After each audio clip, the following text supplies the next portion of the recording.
The morning of November 16th, 1924, broke clear and cold over the eastern slope of the Sierra Nevada.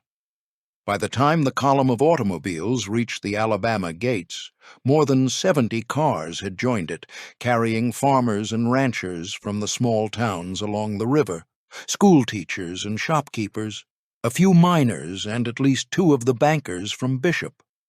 The men carried rifles and shotguns. They had brought their wives and their children with them, and they had brought picnic baskets and coffee and a phonograph. The Alabama gates were the great concrete spillway through which the city of Los Angeles now took the water of the Owens River and sent it south, through 200 miles of pipe and tunnel and open trough, across desert and over mountains, to the lawns of a city the men and women in those automobiles had mostly never seen. They overpowered the watchmen, who put up only the resistance that politeness required. They cranked open the spillway gates, and, with a roar that no one in that valley had heard in nearly a decade, they sent the river back into its own bed. They were not, by any reasonable measure, criminals. The sheriff of Inyo County had been asked to disperse them and had refused, on the grounds that he could not arrest the entire population of his own county, and would not have done so if he could. They cooked breakfast on open fires while the water poured down the dry channel toward the lake bed below. Children waited in the returning current. Someone started the phonograph. The men, who were armed and watching the road for federal marshals, looked, in the photographs that survive, almost cheerful. For 4 days they held the gates. They sang and danced. They gave interviews to reporters who drove up from San Francisco and Reno. The banker among them, a slight, soft-spoken man named Wilfred Watterson, worked the long-distance telephone in shifts, demanding that the city of Los Angeles agree to negotiate.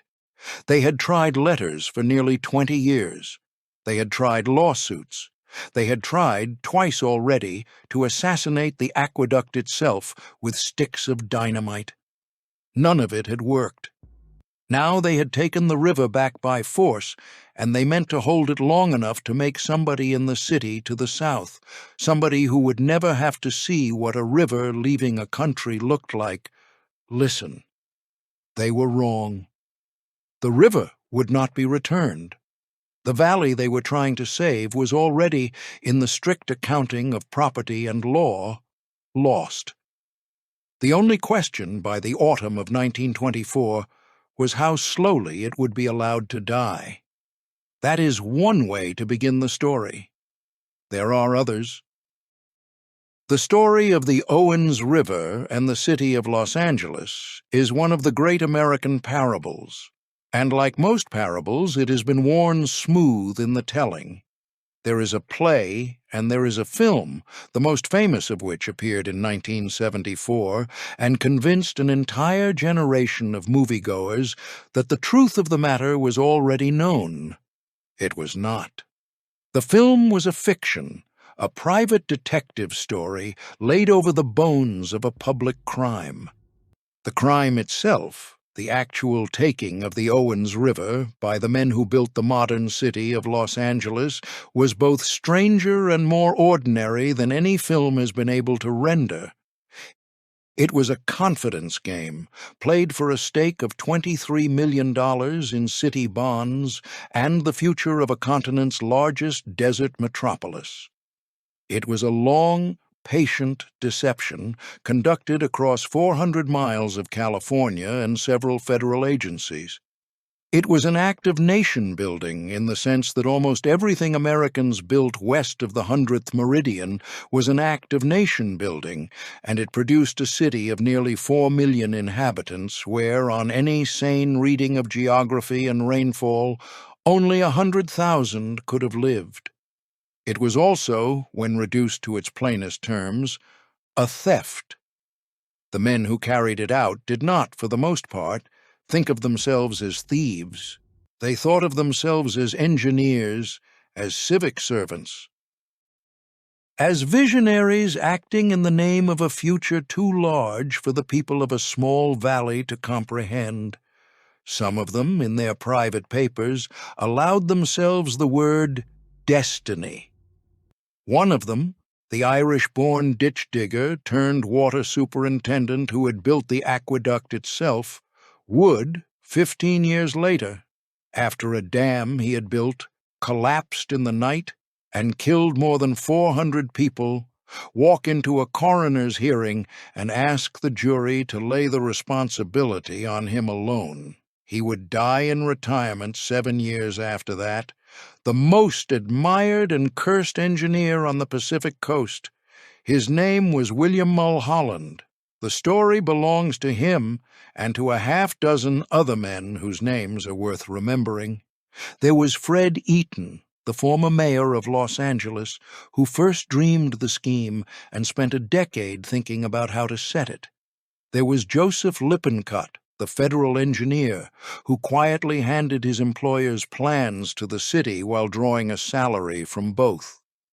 There was Harrison Gray Otis, the publisher of the Los Angeles Times, who used his front page as a cudgel. There was Henry Huntington and Moses Sherman and Harry Chandler and the small confraternity of bankers and developers who, having learned in advance where the water would land, bought up the land beneath it and made a fortune that was, by the standards of any other American century, barely possible to credit. And the story belongs to the people of the Owens Valley. They lost the river they had lived beside for 2 and 3 generations. They lost the lake at the foot of their country. They lost their wells in time, and their farms, and their towns. And they have spent 100 years now standing in the dust of what was taken from them, asking, with the slow patience of country people, what exactly happened to them, and at whose hands, and whether anything will ever be paid back. This is the story of how that happened, and of what was learned and of what was not. Before there was an aqueduct, before there was a Los Angeles, in any sense the word can comfortably be made to bear, there was the valley. It runs in a long, narrow trench between 2 of the highest ranges in the lower 48 states. To the west rises the eastern wall of the Sierra Nevada, capped by the 14,000-foot summit of Mount Whitney. To the east stand the White and the Inyo Mountains, drier and older, their slopes the color of bone. Between them, for some 75 miles, runs the trough of the Owens, 10 or 15 miles wide at the broadest, narrowing in places to little more than a slot. The Owens River begins in the springs and snowmelt of the High Sierra, gathers strength as it falls, and once flowed all the way through to a lake at the southern end of the valley. It was a long, shallow body of brackish water that, on a summer morning, glittered like a sheet of zinc. The first people to live in that country were the Numiu, whom Americans called Paiute. They had irrigated parts of the valley floor for at least 2 centuries before the first white men came over the mountains. They cultivated stands of yellow nutgrass, whose seeds they harvested and ground, and they had built a system of small canals and headgates that diverted the river's water across the meadows. They fished trout from the streams. They wintered, for the most part peaceably, in willow houses near the warm springs along the eastern wall. Their world ended in the early 1860s. It ended in the way these things ended in California, which is to say, in a sequence of misunderstandings, killings, and reprisals that resolved itself into what was called, on the white side of the ledger, the Owens Valley Indian War, and, on the other side, something for which there is no equivalent name in English. There were skirmishes and ambushes. There were massacres on both sides, but most particularly on one. By the summer of 1863, when the war was declared concluded, nearly 1,000 of the Numiu had been forcibly marched out of their valley and resettled near Fort Tejon. 150 miles to the south. Many died on the march. The survivors, in time, drifted back to the country that had been theirs and settled at the edges of the new towns and worked for low wages on the ranches that had been built on land which until recently had belonged to no one but themselves. They were still there in 1924 when the cars came up the road to the Alabama gates. Some of them were riding in the cars. The white settlers who replaced the Numu in the 1860s were a particular American type. They were not gold rushers, although some had tried the diggings and given them up. They were not cattle barons, although a few had ambitions in that direction. They were, in the main, small farmers and small ranchers. They had read the railroad pamphlets and the agricultural newspapers, and they had come to the Owens Valley because, of all the country in California they had heard about, this valley most resembled the well-watered farms of the Midwest they had left behind. The river was clean and reliable. The soil, where the alkali had not crept up, was as rich as anything in Iowa. The growing season was long. With irrigation, anything would grow there: alfalfa, corn, peaches, apples, pears. Above all, alfalfa, which fed the cattle that fed the West. By the 1880s, they had built a string of towns up and down the floor of the valley. The largest was Bishop, at the northern end, a place of 2-story brick fronts and a Methodist church and an opera house. South of Bishop lay Big Pine and Independence and Lone Pine, each smaller than the last, each gathered around a courthouse or a railroad spur or a hay scale.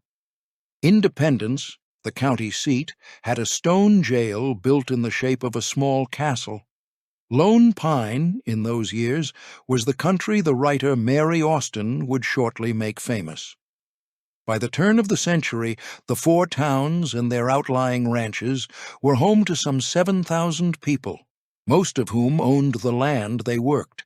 They sold their alfalfa and their cattle and their fruit to the silver camps over the White Mountains, to the borax works in the Death Valley sink to the southeast, and to the Southern Pacific, which, in 1883, had finally pushed a narrow-gauge spur into the valley from the south.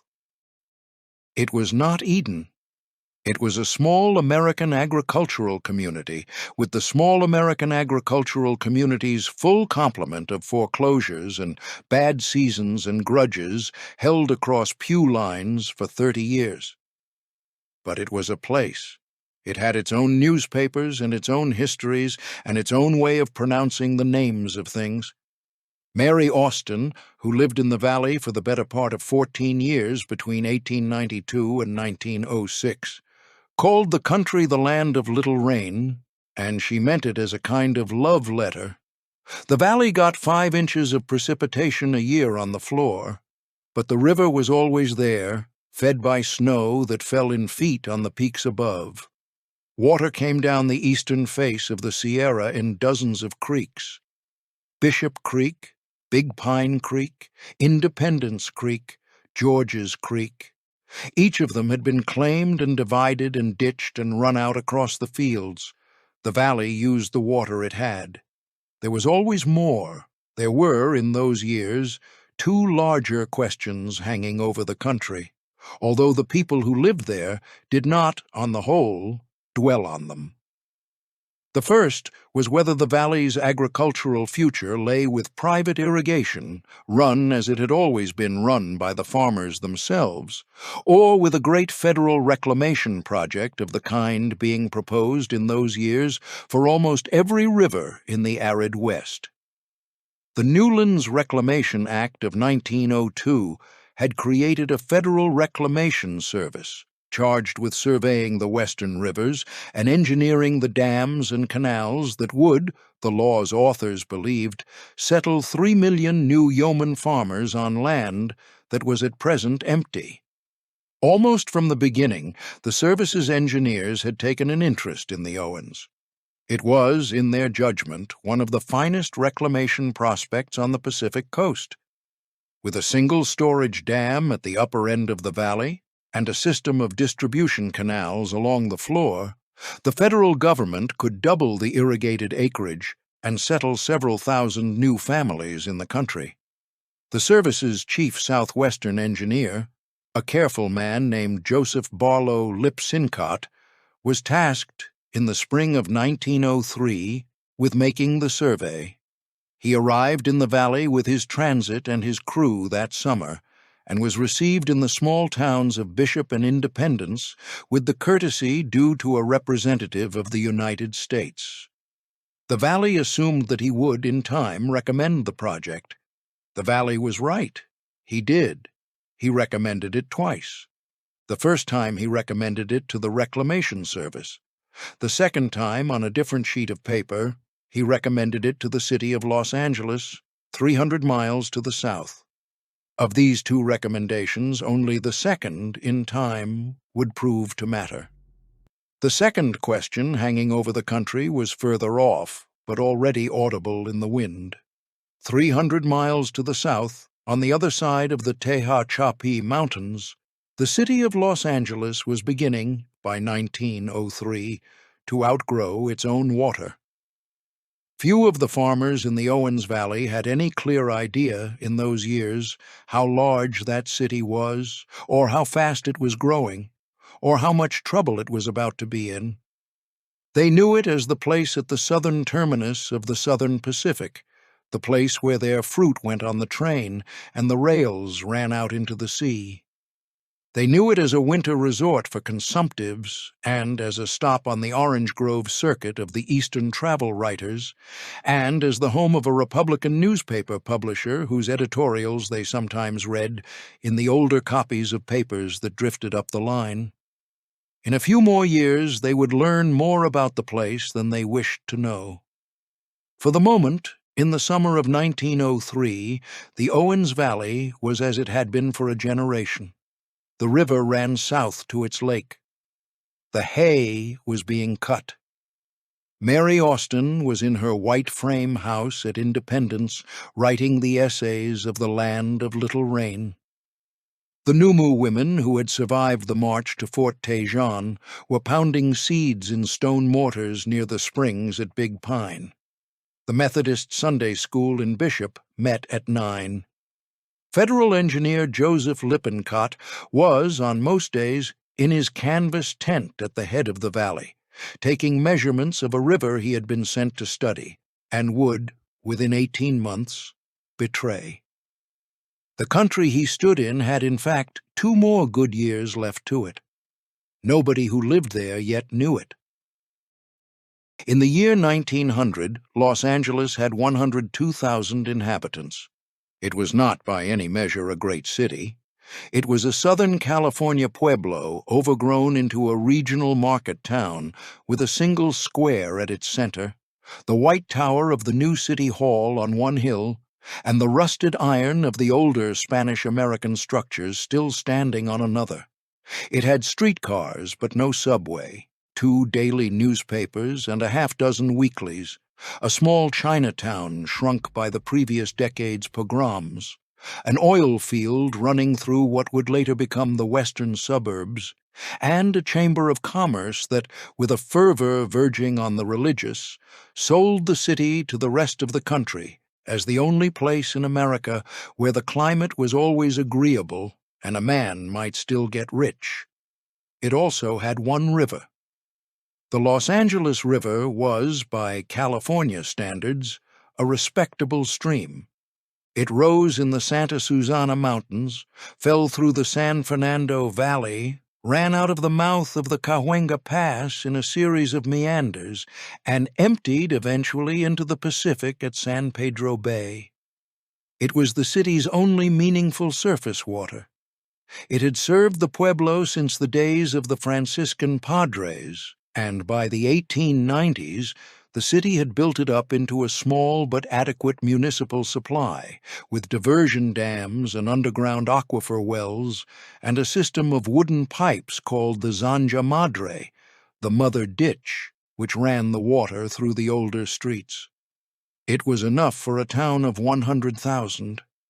By the autumn of 1904, It was clear to the men who watched the gauges that it would not be enough for a town of 200,000, which was what Los Angeles was about to be. The men who watched the gauges worked for the Los Angeles Department of Water and Power, which was, in those years, the city's newest and proudest municipal agency. Their chief was William Mulholland, an Irish-born self-taught engineer who had begun his career as a ditch digger on the Los Angeles River and had risen, in the way that ambitious autodidacts of his generation sometimes still rose, on a combination of long memory, ferocious work, and the willingness to put his name to decisions other men would not. He had no formal training. He had read engineering at night in the lean-to where he slept beside his ditch by the light of an oil lamp. By 1904, he was the most respected hydraulic engineer in Southern California, and he could draw, from memory, the cross-section of every pipe and pump and gate in the city. He was, by then, a man approaching 50. He was tall and broad, and walked with the heavy, deliberate step of a workman who had spent his youth in trenches. He spoke with the residue of a Belfast accent that he had never bothered to lose. He did not drink to excess, did not gamble, did not, on any record his subordinates ever set down, indulge himself in any of the conspicuous vices of the period. He worked. He had a wife and 7 children, of whom he saw, by his own admission, less than he should have. He had no investments, no real estate beyond the modest house in which he lived, and no interest, in any of the years that followed, in becoming rich. What he had instead was a conviction, formed somewhere in the trenches of his youth and never afterward shaken, that the city of Los Angeles was destined to be a great city, and that it was his job, and his alone, to find it the water it would need to become one. He had also, by the autumn of 1904, made his calculations and reached a conclusion. The Los Angeles River would not feed a city of 500,000.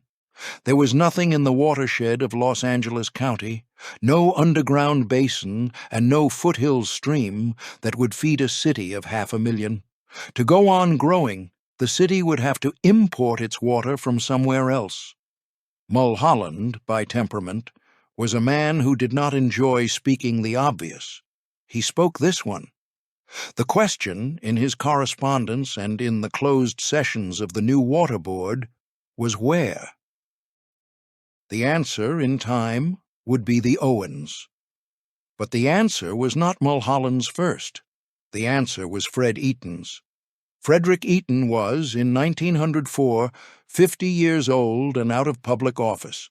He had been the mayor of Los Angeles from 1898 to 1900. Before that, he had been the city's water superintendent, the position Mulholland now held, and before that, a young engineer who had grown up on the streets of Los Angeles when the streets of Los Angeles were dust. He came from one of the city's oldest American families. His father had arrived in California in 1849. He had been Mulholland's mentor, his predecessor, his friend, the man who had, 20 years earlier, hired the young Irish ditch digger out of the trench and taught him to read a survey.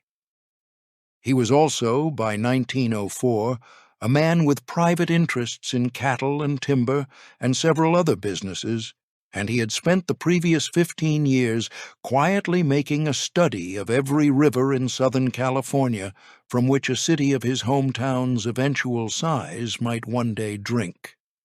He had begun looking at the Owens around 1892, when he had taken a hunting trip up the eastern Sierra and noted on a topographical map that the floor of the Owens Valley was just slightly higher than the floor of the San Fernando Valley 300 miles to the south.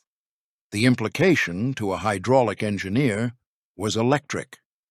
If a man could buy the water rights at the upper end of the Owens and build a long enough pipe, the river would run, by the simple force of gravity, from the eastern slope of the Sierra Nevada down through 3 counties and across 1 mountain range into the basin of Los Angeles.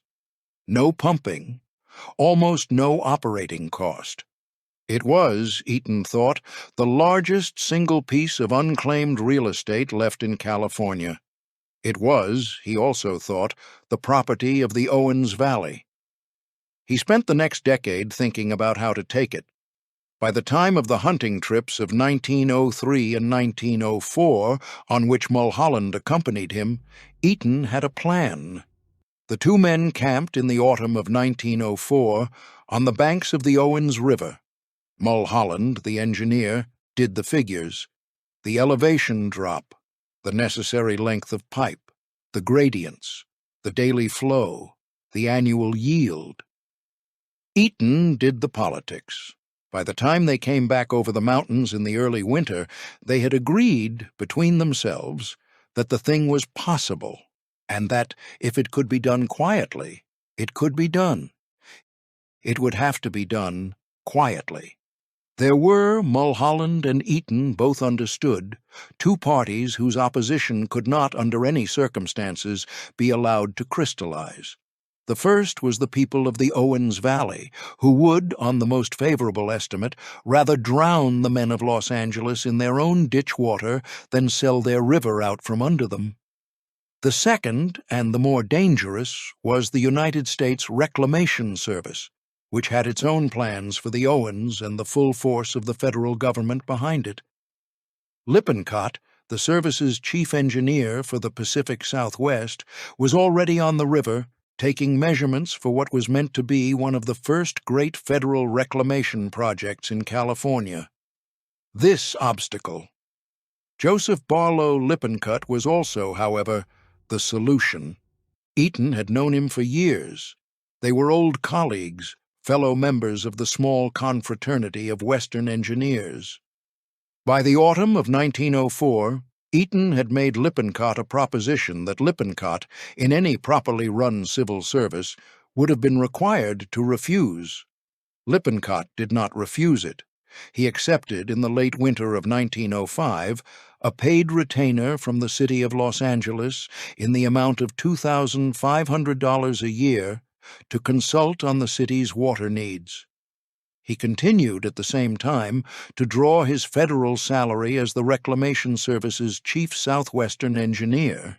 He continued to use Reclamation Service personnel and Reclamation Service horses and Reclamation Service field equipment to take measurements of the Owens River. The data those measurements produced, however, no longer went only to Washington. It went, by way of Eaton, to William Mulholland in Los Angeles. Lippincott was, in the language of a later century, on the take. In the language of his own, he was simply a federal officer who had decided, on his own authority and without informing his employers, which side of an unsettled question he was going to favor. His decision would alter the geography of California. Around Mulholland and Eaton, in those months, gathered a third group of men of a kind that the city of Los Angeles had been quietly producing for 2 decades, and was, by the early years of the new century, ready to put to use. Their names, in the years to come, would be more familiar than Mulholland's, and their fortunes considerably larger. There was Harrison Gray Otis, the publisher of the Los Angeles Times, a former Civil War general turned newspaper proprietor of, even by the standards of the period, unusual ferocity. There was Otis's son-in-law, Harry Chandler, who would, in time, succeed him at the Times, and, in the meantime, manage Otis's growing portfolio of Southern California real estate. There was the railroad baron Henry Huntington, who owned the streetcar system and a great deal else. There was Moses Sherman of the City Water Board itself. There was Joseph Sartori of the Security Trust and Savings Bank. There was Otto Brandt of the Title Insurance and Trust Company, and Leslie Brand of the Glendale interests, and several others who, in their turn, would prove useful. By the spring of 1905, this group of men had reached an understanding. The aqueduct, when and if it was built, would terminate not in the city of Los Angeles itself, where the existing residential and commercial property had already been claimed and developed, but in the San Fernando Valley to its north, which was at present an empty plain of dry farmed wheat held in large parcels by absentee owners. The understanding was that the men in question would, in advance of any public announcement, buy the San Fernando Valley. They did. By the autumn of 1905, they had organized a syndicate, capitalized it modestly, and taken options on a first 16,000 acres of the valley floor. Within 4 years, before the aqueduct's water reached the Cascades, they would acquire some 60,000 acres in all. It was the largest land syndication in Southern California history. Its capitalization was small, its members were few.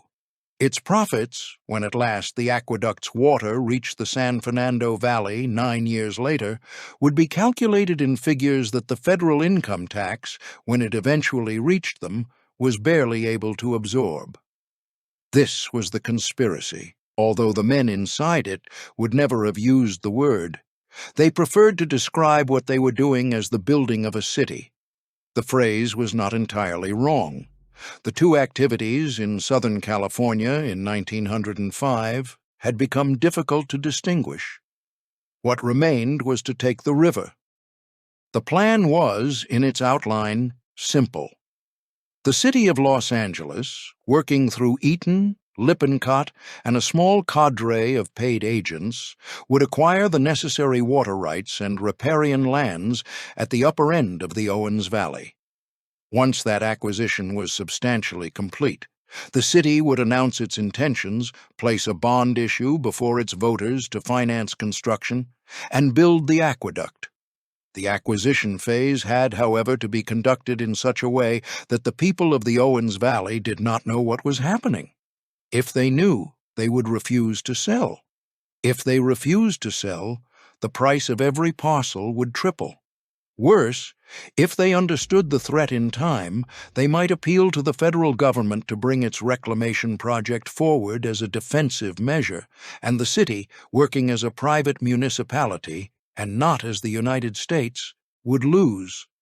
What the plan required, therefore, was deception. It would be a deception of considerable complexity, sustained over more than a year, involving multiple agents, 2 governments, and the unwitting cooperation of nearly every farmer between Bishop and Lone Pine. The first deception was Lippincott's. As the chief federal engineer assigned to study the Owens project, he was the best informed and most authoritative figure in the valley on the subject of the river's future. The valley people had reason to trust him, and they did. For 2 years they had been answering his questions, showing him their wells, walking him over their fields. They had assumed that he would recommend, to his superiors in Washington, that the federal government move forward with the Owens reclamation project as soon as could be managed. He could, in fact, have done so at any point. Instead, in the early months of 1905, while still drawing his federal salary, he wrote 2 letters. One went to the Reclamation Service. It recommended, on engineering grounds, that the Owens project be deferred indefinitely. The other went to William Mulholland in Los Angeles and contained the names of every landowner in the valley who held senior water rights and might be willing to sell. By the time Lippincott's letter to the Reclamation Service produced its intended effect, in the form of an official decision, in the late summer of 1905, to suspend further survey work in the Owens, Eaton was already in the valley. He came up the road in the early spring, in the sober dress of a cattleman, with a buckboard and an introduction from one of the local stockmen who had sold him calves a decade earlier. He told the people he met that he was buying ranches, on his own account, for cattle. The story was plausible. He had, in fact, run cattle in the Owens before. He carried a checkbook. He paid in cash. He bought, by midsummer, several major ranch parcels at the head of the valley, including the Long Valley site that would, in the original federal plan have been the dam the Reclamation Service intended to build. He also bought the water rights that came with them, which, under California law, were the rights to the upper Owens River itself. He was not the only buyer. By the autumn of 1905, the city's agents, working under Lippincott's quiet guidance, had acquired the senior water rights on most of the major tributary creeks. They had bought them, in many cases, from men who believed they were selling to a federal reclamation officer who would, under the terms of the Newlands Act, hold the rights in trust for the federal project that was, the seller had every reason to suppose, only a matter of months away. This was not the case.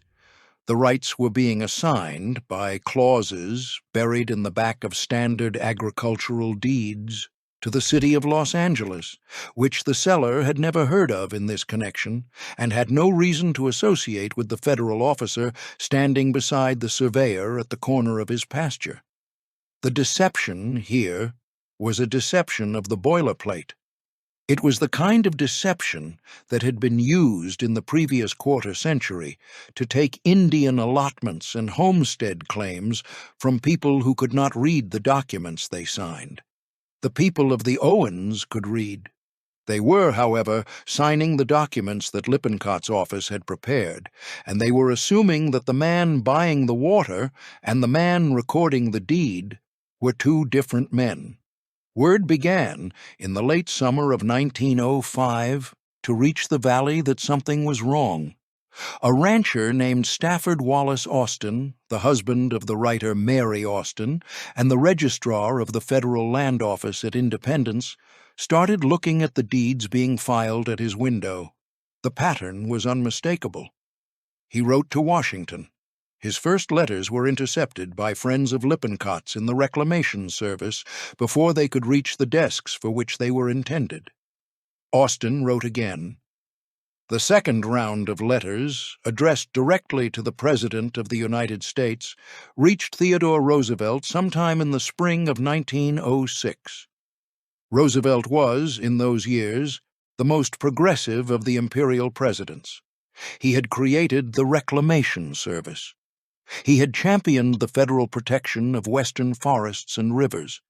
He had spoken often, and at length, of the duty of the government to defend the small farmer against the consolidating reach of monopoly. He was also, by the temperament of his class and his century, a believer in cities. Presented for the first time with the question whether the Owens River should serve a federal reclamation project of several thousand farmers or a private municipal project of several 100,000 future Angelenos, he made the choice that the logic of his own program left him no comfortable way to refuse. He came down on the side of the city. In a letter dated June 25, 1906, he set out his reasoning. The water, he wrote, would be of greater service to the greater number of people in Los Angeles than to the smaller number in the valley.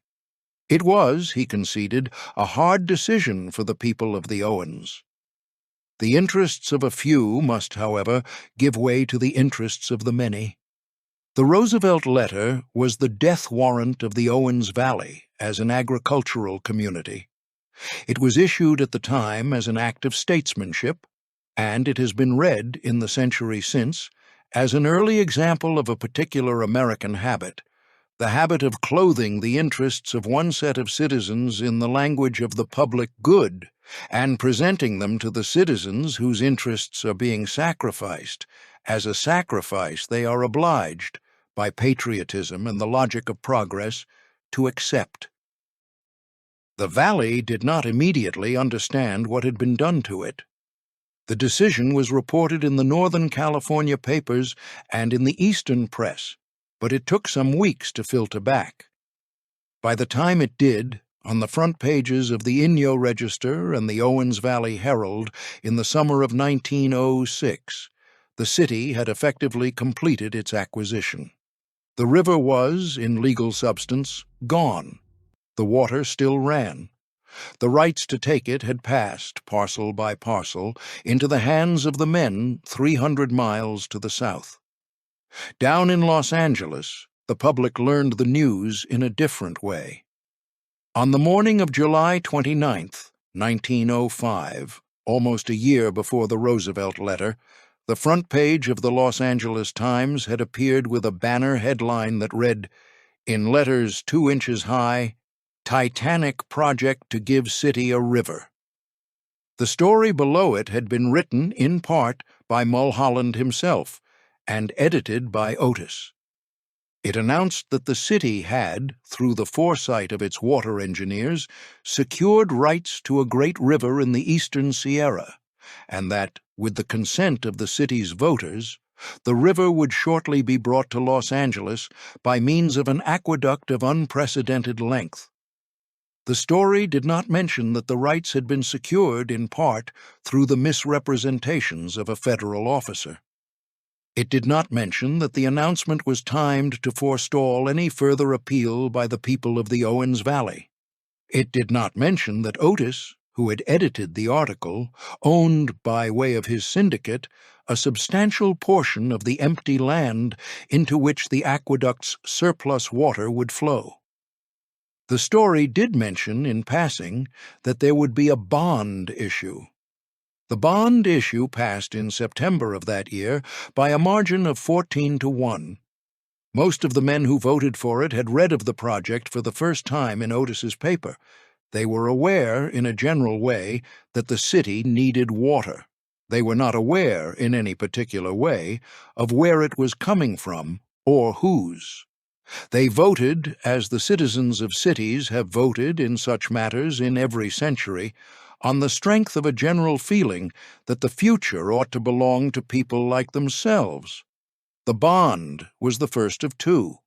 2 years later, in the spring of 1907, a second bond issue, this one for $23 million, passed by a similar margin and authorized the construction itself.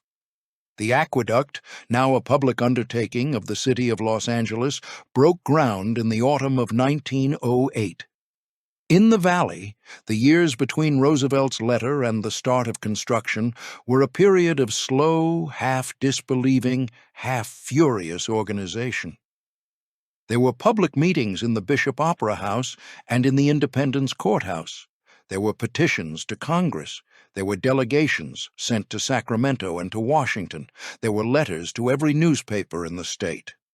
There was a brief and unsuccessful attempt, in the winter of 1907, to organize an irrigation district under California state law that would have permitted the valley to condemn its own water rights back from the city. The attempt failed in court. There were, at every stage, fresh appeals to Roosevelt himself, who, having signed the letter, declined to receive the delegations. What there was not in those years was a leader.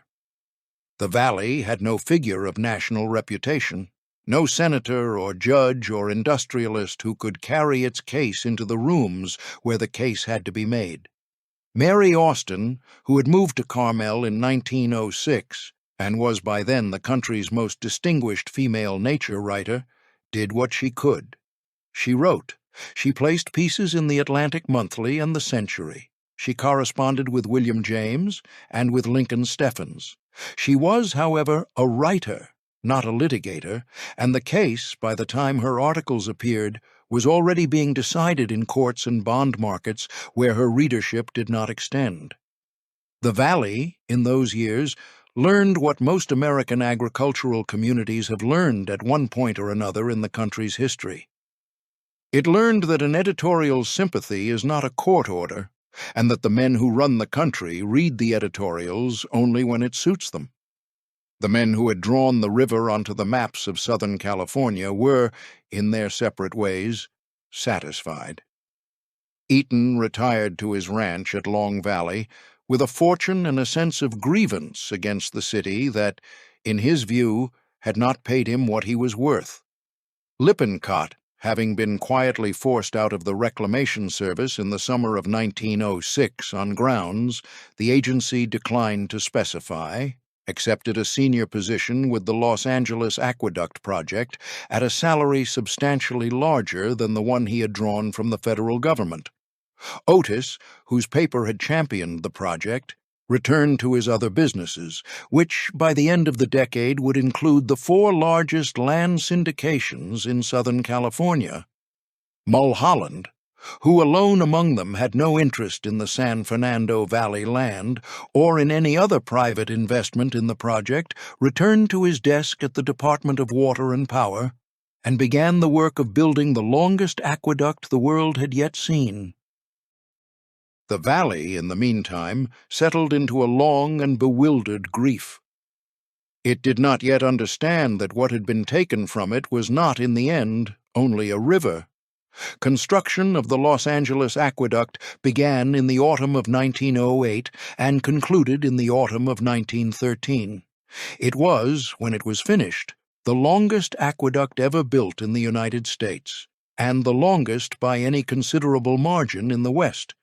It ran 233 miles from the intake at the Owens River north of Independence, down through the trough of the Owens, across the divide into the Mojave Desert, around the western flank of the Antelope Valley, and through the tunnels of the San Gabriel Mountains into the upper end of the San Fernando Valley. It crossed deserts where, in the work years, summer temperatures reached 120 degrees, and it tunneled through ranges where, in winter, the snow piled 15 feet against the construction camps. It used, at its peak, almost 6,000 workers, the great majority of them recent immigrants from southern Europe and from Mexico. It killed, by the official count, 43 of them. Most of those deaths were never investigated. It was finished against the fixed predictions of every engineering authority in the country, 2 months ahead of schedule and slightly under its $23 million budget.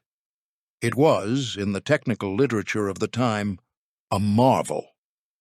It used a combination of open-channel flow, covered concrete conduit, steel siphons, and tunnels in proportions varied to the demands of each section of country. The longest siphon, the Jawbone, descended and reascended a desert canyon 850 feet deep. The longest tunnel, the Elizabeth, ran 26,870 feet beneath the granite of the San Gabriels. The aqueduct was, throughout, a gravity system. From the intake to the terminal cascades, it dropped 2,800 feet, and the water arrived in the San Fernando Valley under sufficient pressure to drive the city's hydroelectric plants. The construction had been carried out by the city itself, without recourse to private contractors of any consequence. It had been engineered, supervised, and accounted for by William Mulholland, who, in the 5 years of construction, had been seen at every camp and every cut along its length, often arriving on horseback in the early hours of the morning to read a gauge, climb down into a tunnel, or settle a dispute between the foreman and the rock. Mulholland, in those years, was at the height of his reputation. He had ceased to be only an engineer. He had become a kind of public personage, the figure in whom the city of Los Angeles, with its enormous and largely unearned self-confidence, recognized itself. He was not a politician and refused, throughout his career, to become one. He was offered, in those years, the office of mayor, the office of governor, several seats in Congress. He refused them all. He seemed, in the photographs that survive, to be a man indifferent to applause, whose pleasure lay only in the doing of the work. He had become, without ever attempting to become anything of the kind, a hero. The valley, 400 miles to the north, where his hero's reputation had been earned at the cost of the river its own farmers depended on, was a piece of arithmetic the city did not, in those years, choose to perform. On the afternoon of November 5, 1913, the aqueduct was opened. Some 40,000 people had come up to the Cascades north of the San Fernando Valley to watch. They had come on streetcars and in private cars, in horse-drawn carriages and on foot. They had picnicked among the chaparral. They had brought their children. The city's brass bands played. The mayor of Los Angeles spoke. The president of the city water board spoke. The publisher of the Los Angeles Times spoke. None of their speeches survive in the public memory. Then Mulholland, who had been asked to speak last, climbed onto the platform above the Cascades and looked out at the assembled crowd. The water, by prearranged signal, was let into the upper basin. A roar rose from below. Mulholland turned to the men nearest him on the platform and said, on the testimony of those who heard him, only 6 words. "There it is," he said. "Take it." The phrase has been quoted ever since. It has been read by some as the modesty of the practical man who has done his work and refuses to make a speech about it. It has been read by others as something colder. The word "it" in the sentence was a river. The river belonged, in the strict accounting of property and law, to a city 300 miles south of the place where the river ran. It had been taken from that place, which was a country of farms and small towns and a long, shallow, glittering lake. The men in the crowd at the Cascades might take it now, the speaker was saying.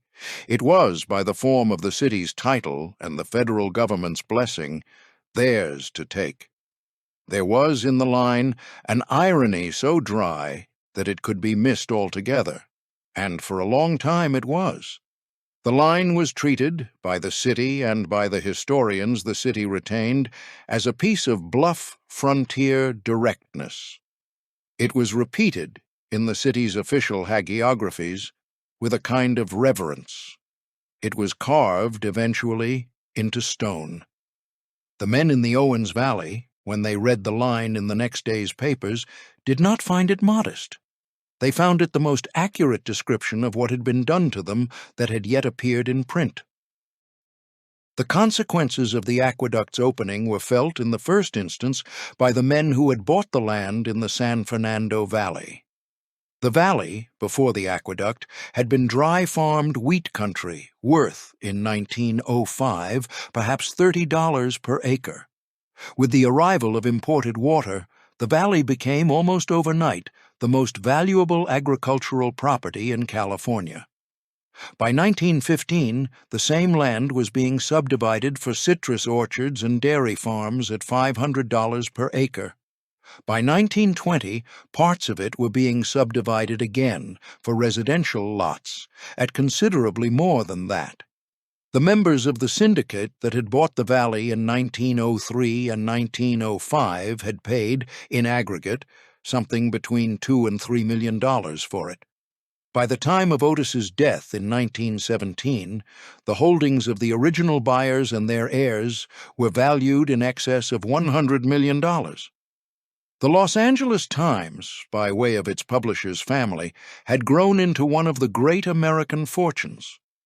None of this was secret. It was reported, with a certain civic pride, in the Times itself.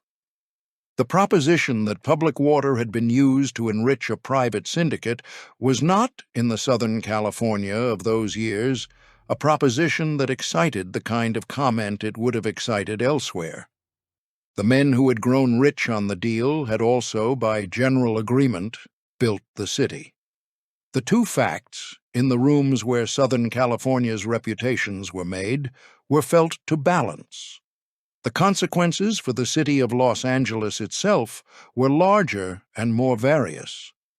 With the arrival of the Owens water, the city's growth accelerated past every prediction made of it. In 1905, when the bond issue passed, Los Angeles had perhaps 200,000 inhabitants. By 1920, it had nearly 600,000. By 1930, it would have 1.25 million. The aqueduct, designed in 1907 to supply a city of 2 million for centuries, was already becoming inadequate by the end of its first decade. The city, almost as soon as the water reached it, began to plan for the next aqueduct, which would extend, in time, into the Mono Basin still further north, and the next after that, which would reach across the Mojave to the Colorado River. The thirst, once it was supplied, did not abate.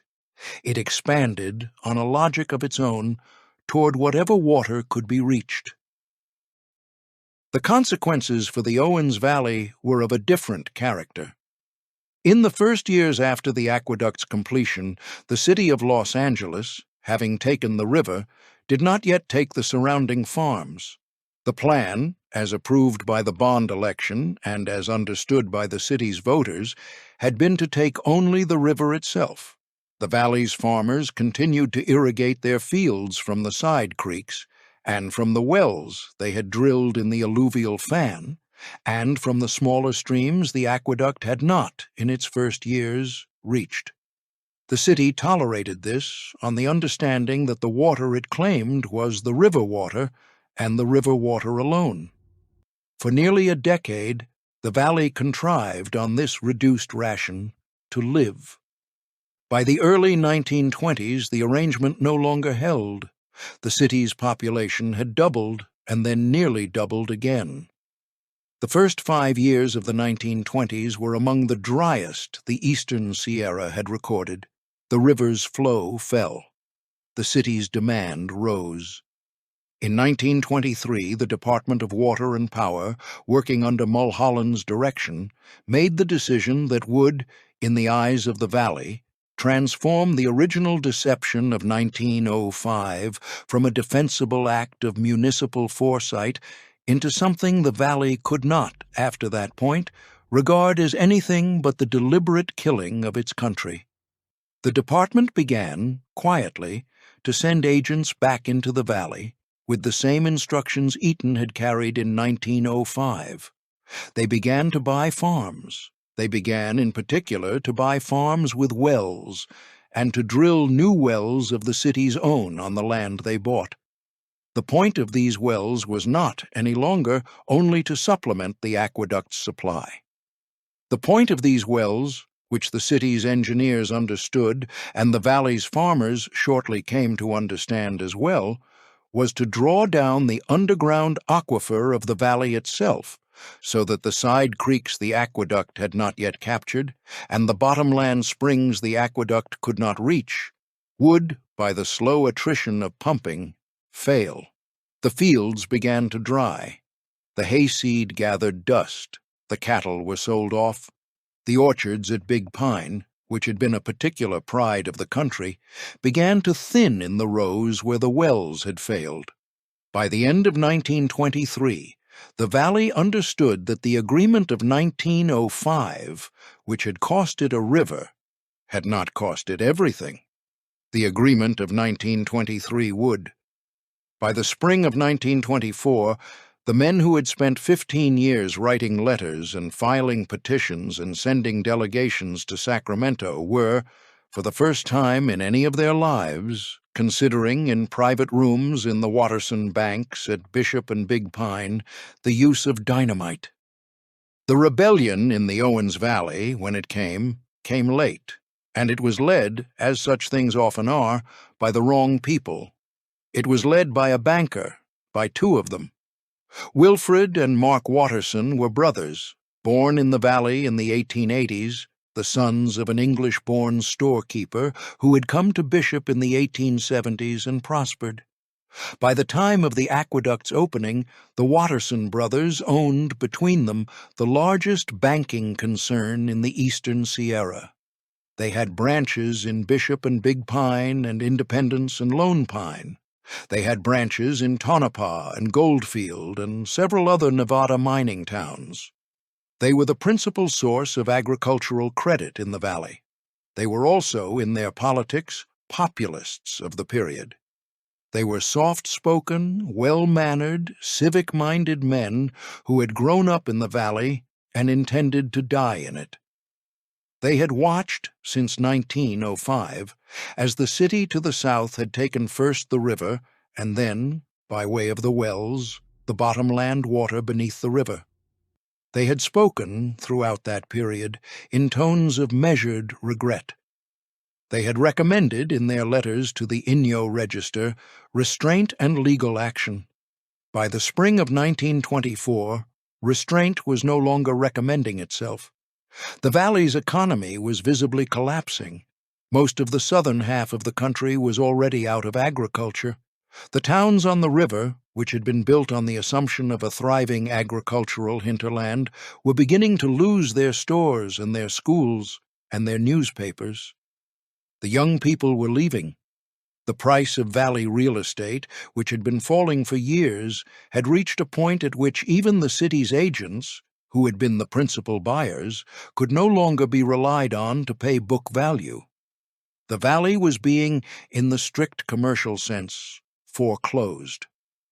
It was being foreclosed by a single creditor, 300 miles to the south, growing rapidly more comfortable in its own prosperity, and it had no intention of accepting the loss it was inflicting as anything other than a moral and engineering necessity.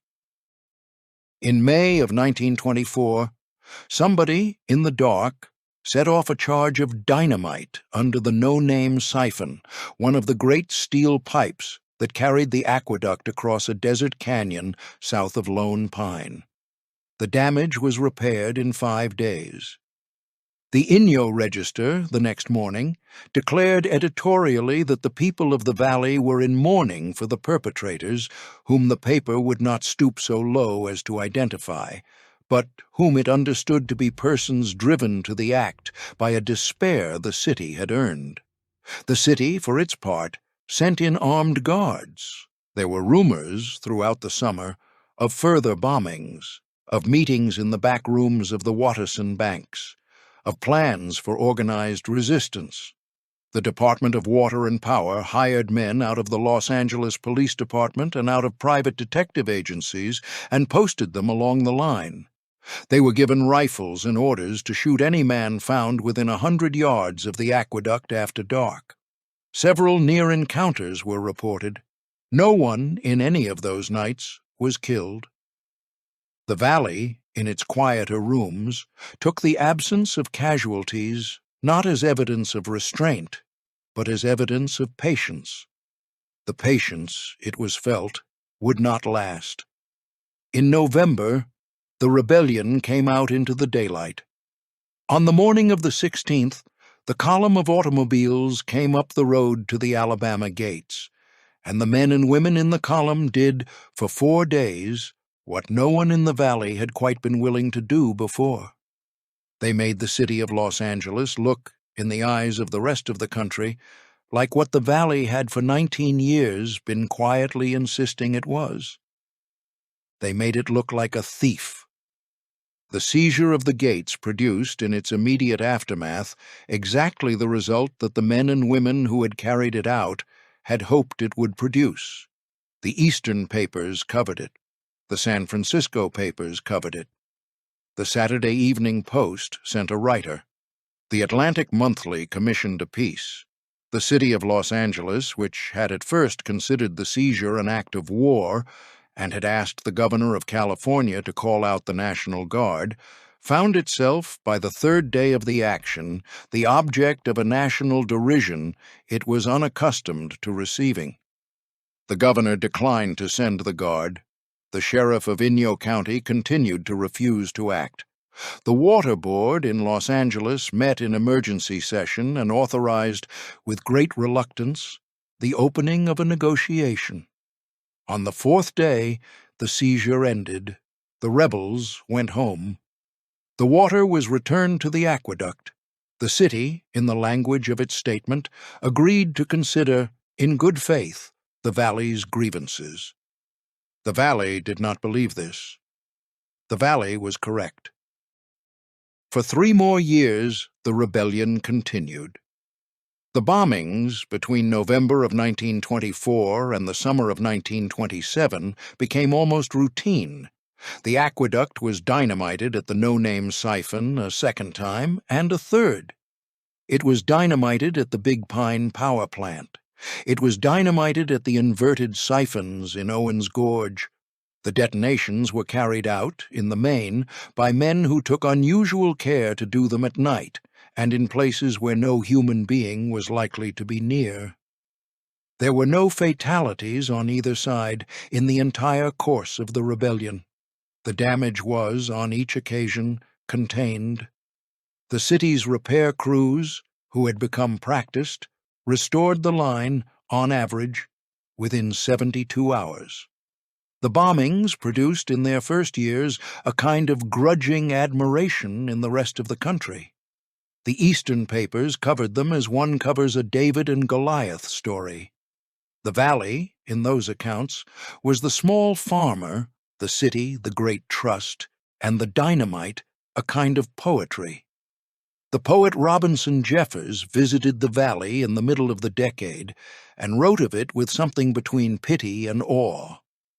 The historian André Nordskog of Southern California began the long investigation that would, in the early 1930s, produce the first book-length account of the deception of 1905. Walter Lippmann, in the columns of the New York World, suggested that the valley's grievance was, on the whole, justified. The men who lit the fuses, although they were not named, became local heroes. The towns of Bishop and Big Pine and Independence held barbecues at which, in the evenings, certain unspecified citizens were toasted by name omitted. What the rebellion did not produce was results. The city did not relinquish the river. The city did not stop buying farms. The city did not, in any particular meeting or any particular memorandum that has survived, even pause. By the spring of 1927, despite the bombings and the embarrassment and the sympathetic press, the city had bought up nearly 90% of the agricultural land in the valley. The remaining 10%, mostly in the towns themselves, was, on any rational projection, a matter of a few more years. The valley's case in the court of public opinion had been won. Its case in the courts that mattered had not been pursued in any sustained way since the failure of the irrigation district lawsuit 20 years earlier. The men who might have organized a sustained legal counteroffensive had, in the long attrition of those years, either died or moved away, or settled for the city's purchase price. In the summer of 1927, the rebellion ended. It did not end at the hand of the city, or the federal government, or the National Guard. It ended through a quieter and more humiliating mechanism. On the morning of August 4, 1927, the 4 branches of the Inyo County Bank failed to open. A handwritten sign on the door of the Bishop branch, signed by Wilfred and Mark Watterson, informed the depositors that the bank had run a deficiency for several years and was unable to meet its obligations. An audit, undertaken at the request of the state superintendent of banks, found that the brothers had been embezzling from their depositors for at least 7 years. The exact figure was placed at $2,360,000. The brothers were arrested, charged, and tried in a single proceeding in November. They were each convicted on 36 counts and sentenced to 10 years in San Quentin. The shock to the valley was complete. The brothers had, throughout the long fight with the city, been the valley's leading citizens. They had been the chairman of every local resistance committee. They had been, in the rumors that the city's intelligence officers eventually confirmed and that the brothers, in their own later statements, did not deny, among the principal financiers of the dynamiting campaigns. They had been, in their public conduct and in their private dealings, men of unimpeachable character. They had also, throughout the same period, been quietly draining the savings of their depositors, the same farmers and ranchers in whose name they had been carrying on the resistance in order, on their own later admission, to keep the resistance going. It was a confession that as a moral document did neither the brothers nor the men they had financed any good. The valley's case, in the eyes of the country, had rested on the proposition that the people of the Owens were the honest small farmers of the West, and that the city of Los Angeles was the consolidating predator. The discovery that the leaders of the small farmers had spent 7 years stealing from the small farmers in the name of a fight against the predator was, for the Eastern papers that had built the David and Goliath story, an embarrassment of the kind they had no patience to disentangle. The story disappeared from the front pages within a week. The valley's congressmen ceased to receive telegrams. The Atlantic Monthly canceled its second commission. Whatever moral capital the valley still possessed in its fight against the city evaporated in the time it took to read an audit. The bombings stopped. The dynamiters, who had been, by all subsequent accounts, financed in large part by the brothers' embezzlement, dispersed without a leader. The city, having endured 3 years of slow theft and occasional explosion, the loss of repair crews, and the embarrassment of the Eastern press, was at last left to take what remained of the valley in peace. In the years immediately after the Wattersons' conviction, the valley's last farms passed into the city's hands. The towns dwindled. Independence, which in 1905 had been a county seat of some 1,200 people, was by 1935 a settlement of half that. Lone Pine, where Mary Austin had once kept her house, became a stop on the way to Death Valley. Bishop, the largest of the towns, retained more of its former life than the others, mainly because it lay outside the area the city had purchased and was therefore left, by the standards of the rest of the valley, alone. The Owens River, by the early 1930s, had ceased to reach its lake at the southern end of the valley. The lake, by 1926, had become a flat of dust. By 1930, the dust had begun to blow. It is still blowing. In the meantime, in the spring of 1928, just over half a year after the failure of the Watterson banks, William Mulholland's reputation, like the valley's resistance, came undone in a single night.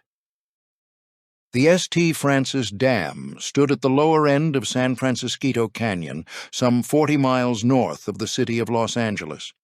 It had been built by the Department of Water and Power between 1924 and 1926. It was the principal storage reservoir of the Los Angeles aqueduct. Its purpose was to hold the city's working supply of Owens water against the long, dry Southern California summers and against any interruption of the line, accidental or, by 1926, otherwise.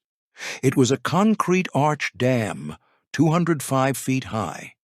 Its design and construction, like every other significant work of the city's water system, had been the personal responsibility of William Mulholland. In the spring of 1928, the dam, which had been in operation for 2 years, began to leak. The leaks were, in themselves, not unusual for a new concrete dam. They were watched, recorded, and reported to the chief engineer. On the morning of March 12, 1928, Mulholland and his assistant, Harvey Van Norman, drove up to the dam to inspect the leaks personally. They walked the abutments. They examined the western wing, where the seepage had increased. They concluded, after several hours, that the leaks were within the tolerable range for a dam of that age, and that no immediate action was required. They drove back to Los Angeles. Mulholland was at his desk by the late afternoon, and went home in the evening to his daughter's house on St. Andrew's Place.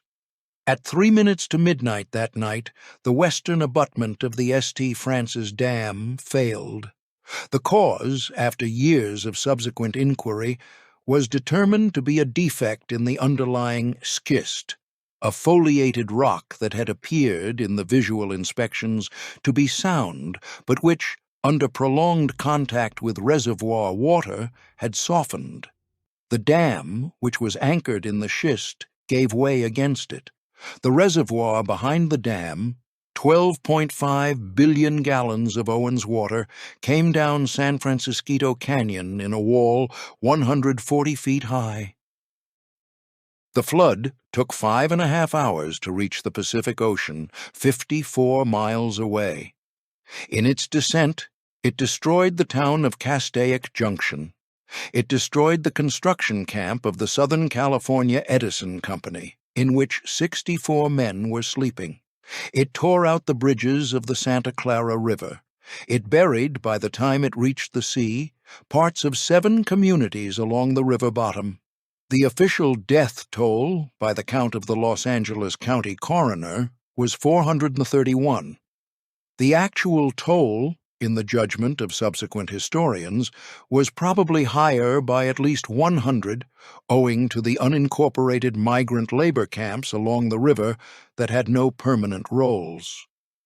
It was the largest engineering disaster in the history of California, and one of the largest in lives lost in the history of the United States in the 20th century. Mulholland, who was awakened in his daughter's house at 1 a.m, dressed and went straight to the canyon. He stayed there for 24 hours. When he returned, he made no effort to deflect the responsibility. He testified before the coroner's jury 7 days later in a low, expressionless voice. He said that the responsibility was his. He said it should be laid on no other man. He said, in answer to a question about whether the dam should have been built, where it had been built, that he envied the dead. The jury, after deliberating for several hours, returned a verdict of no criminal liability on the grounds that human judgment, even at its highest, was fallible. He was not prosecuted. He resigned at the end of the year from the Department of Water and Power. He returned briefly to the river he had built and stared down at it without speaking. He died of a stroke in the summer of 1935, at the age of 79. The St. Francis disaster, although it had nothing directly to do with the Owens Valley, became, in the long memory of the country, part of the same story. The dam had been part of the system that took the Owens water south. Its failure was the failure of that system. The men in the valley, who had watched their own country dry, regarded the disaster, when it came, with a complicated grief. Some said openly that they had been waiting for it. Most said nothing. The dam, like the river, had been built by the city. For the city, in disregard of warnings the city had not been in the habit of receiving. The fact that the disaster had killed 431 people in the city's own watershed, rather than in the valley to the north, was, in the grim mathematics of the question, beside the point. In the years that followed, the city did not falter. The aqueduct, which had not been damaged, continued to deliver water. The city continued to grow. In 1941, the city extended the aqueduct northward into the Mono Basin, beyond the Owens watershed entirely, and began to drain the streams that fed Mono Lake. In the same year, a separate metropolitan water district, of which the city was the largest member, completed its own aqueduct from the Colorado River, which now provided supplementary water from the east. In 1970, a second Owens aqueduct, parallel to the first, was completed, doubling the city's draw from the eastern Sierra. The Owens, by that point, had been entirely diverted to the south for more than half a century. The lake bed, which had begun to blow in the late 1920s, had now blown for 2 generations. By the 1980s, the dry bed of Owens Lake was identified by the United States Environmental Protection Agency as the largest single source of particulate dust pollution in the United States. The dust, on bad days, blew as far as Las Vegas. It contained traces of arsenic, cadmium, and selenium. It blew, on its worst days, in clouds that the people of Lone Pine, to the north, could not see across. In the early 1990s, after a series of lawsuits brought by environmental groups, by the descendants of the Paiute, and by the residents of the surviving valley towns, the state of California ordered the city of Los Angeles to begin the mitigation of the lakebed dust. The mitigation, when it was eventually agreed, took the form of shallow flooding of portions of the lakebed, the planting of salt-tolerant grasses, and the laying down of gravel. By the second decade of the new century, after 20 years of work, the program had reduced the lake's dust by some 90%, at a cost to the city's ratepayers of well over $1 billion. The lake bed today is a managed industrial landscape, half-flooded, half-graveled, half-overgrown with the salt grass that the city's contractors plant year after year in the alkaline soil. It is no longer the lake the river used to fill. It is no longer the dust storm it became after the river was taken. It is a kind of permanent monument to both, maintained at the expense of a city that took a long time to admit that anything had been done. In 1974, almost half a century after the seizure of the Alabama gates, writer Robert Towne and director Roman Polanski released a film set in Los Angeles of the late 1930s. In it, a private detective uncovered a conspiracy involving water, land, and the murder of an engineer. The film was called Chinatown. It changed several facts. It moved the time of the conspiracy forward by about 30 years. It placed the deception in the figure of a single, mostly fictional patriarch rather than in the broad confraternity of newspaper publishers, railroad men, and water engineers who actually carried it out. It compressed two aqueduct fights, the original one over the Owens and a later one over the San Fernando, into a single plot. It substituted, for the death of an entire valley, the death of one woman. It was, on the historical merits, a fiction. It was, on the moral merits, more accurate than the city of Los Angeles in 1974 had any reason to expect. The film's last line, which has come in time to stand for an entire body of American knowledge that had previously been born mostly silently by the people in the valleys, is a private detective being told by a colleague to forget what he has uncovered because Chinatown, in the geography of the film, is the place where one is not permitted to do anything about the knowledge one has acquired. The line is a summary in 5 words of a particular American resignation in the face of the kinds of things the country has done. It is also, by accident, a summary of the city of Los Angeles's century-long position with regard to the country to its north. The Owens River does not, today, reach Owens Lake. The lake bed is the largest dust-controlled industrial landscape in the Western Hemisphere. The valley, having been bought up by the city in the 1920s, remains, in nearly all its area, the property of the city of Los Angeles, which leases it back, in tracts, to ranchers for grazing and to the Forest Service for management. The towns of Bishop and Big Pine and Independence and Lone Pine are smaller than they were in 1905. They subsist, in the main, on tourism, on the fly fishing trade, on the few thousand visitors a year who come up the road to climb Mount Whitney from the eastern side or to look out over the dust of the lake. The Numu of the valley, who were never compensated for the river or the land or the country that had been theirs since long before the United States existed, live, in considerably reduced numbers, on 3 small reservations, the largest of which lies just outside Bishop. They fish in the section of the river still allowed to flow. They have, in the last decade, brought a long, slow series of legal claims against the city, on behalf of the river itself. The city of Los Angeles, in the meantime, has nearly 4 million inhabitants, and the metropolitan area in which it is embedded has nearly 19 million. The lawns are still green. The orange groves of the San Fernando Valley were paved over in the 1950s and the 1960s, and the land that had cost $30 an acre in 1905 was, at the high end of the suburban real estate market, worth several $million an acre by the early 21st century. The descendants of the syndicate are now, in the main, philanthropists. They have endowed museums and concert halls and university chairs. The buildings bearing their family names are some of the finest in the western United States. There is, in the long arc of the story, a question that the people of the valley have never been able quite to put away.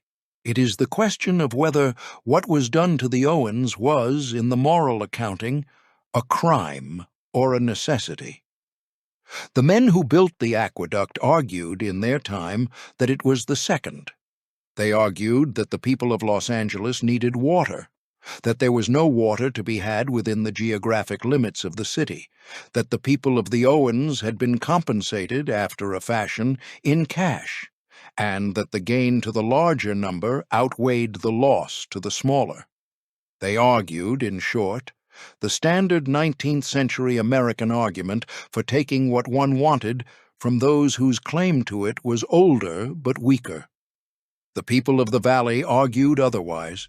They argued that compensation for a river was not the same as a market price for a parcel of land.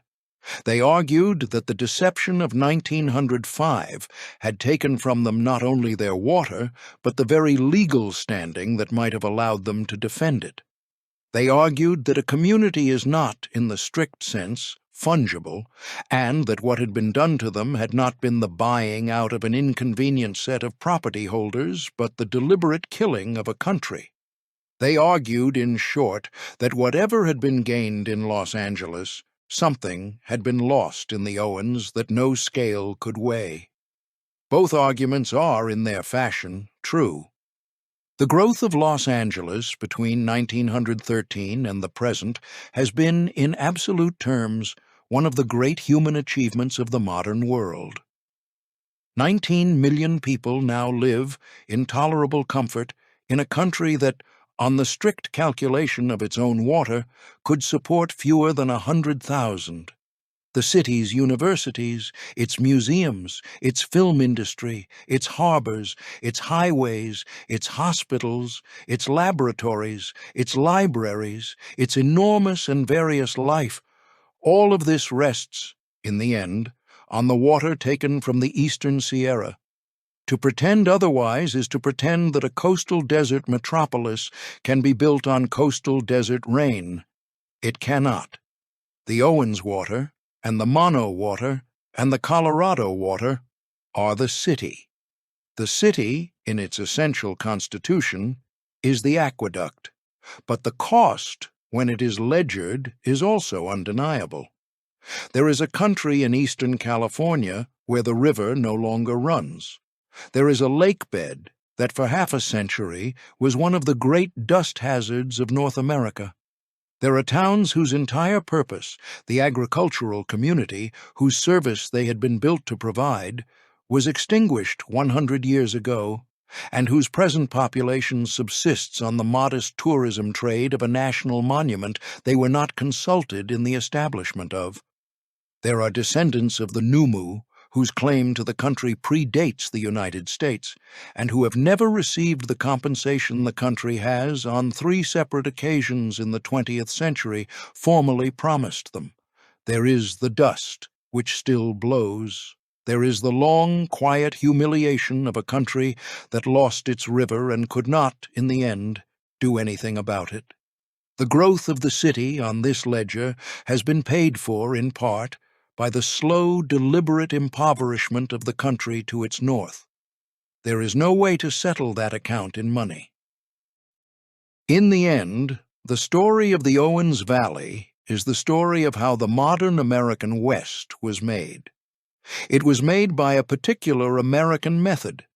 The method involved engineering of a high order, deception of a quieter order, and a willingness, on the part of the men who carried it out, to identify their own interests with the interests of the future, and to override the interests of any community whose claims could be made, by any reading, to lie in the past. The method built cities. It also emptied countries. The cities flourished. The countries, in the main, did not. William Mulholland is buried in Forest Lawn Cemetery in Glendale, on the eastern edge of the city he built. His grave is unremarkable.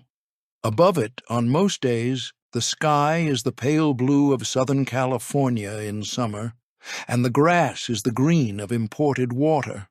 To the north, 300 miles away, in a valley he never lived in and rarely visited, the wind is moving across the bed of a lake that no longer exists, lifting, as it has been lifting for 100 years, the dust of the river he took.